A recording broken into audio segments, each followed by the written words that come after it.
जय हिंद दोस्तों। आज हम मौलिक अधिकारों में संस्कृति और शिक्षा संबंधित अधिकार के बारे में बात करेंगे, जो अनुच्छेद 29 और 30 के अंतर्गत दिया गया है।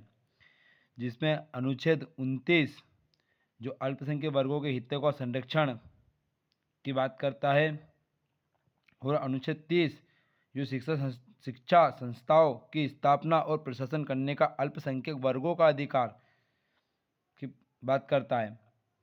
तो दोस्तों, अनुच्छेद 29 अल्पसंख्यक वर्गों के हितों का संरक्षण, जिसका खंड 1 भारत के राज्य क्षेत्र या उसके किसी भाग के निवासी नागरिकों को किसी अनुभाग को जिसकी अपनी विशेष भाषा, लिपि या संस्कृति है उसे बनाए रखने का अधिकार होगा।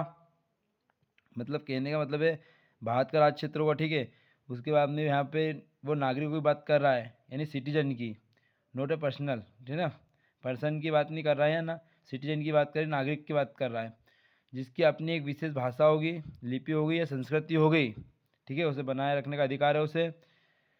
और खंड 2 बोलता है राज्य द्वारा पोषित या राज्य निधि से सहायता पाने वाली किसी शिक्षा संस्था में प्रवेश से किसी भी नागरिक को केवल धर्म, मूलवंश, जाति, भाषा या इनमें से किसी आधार पर वंचित नहीं किया जाएगा।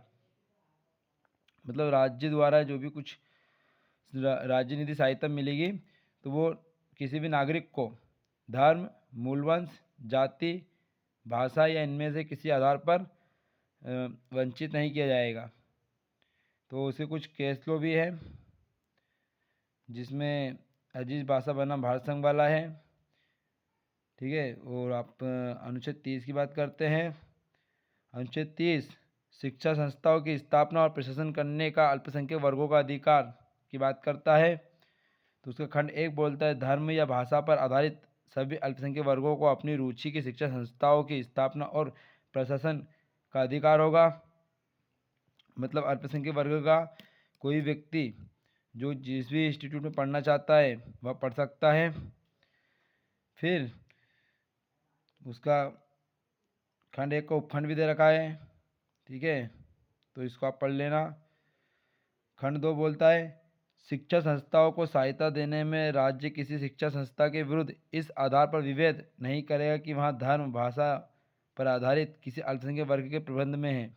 मतलब यदि किसी अल्पसंख्यक वर्ग के द्वारा कोई शिक्षा संस्था खोला गया है, तो उसमें राज्य किसी भी जो उसने खोली उसमें ऐसा नहीं है कि उसे धर्म या भाषा के आधार पर प्रतिबंध या प्रबंध में रोक लगाएगा, ठीक है, या विभेद करेगा किसी प्रकार का। दोस्तों, आपको मेरा वीडियो कैसे लगा? अच्छा लगा तो लाइक, शेयर और कमेंट कीजिए। और इसको विस्तृत तरीके से अच्छे से आपको पढ़ना है तो आप कॉन्स्टिट्यूशन पढ़िएगा, आपको अच्छे से समझ आएगा। कुछ डाउट होता है तो आप मुझसे पूछिएगा। Thank you.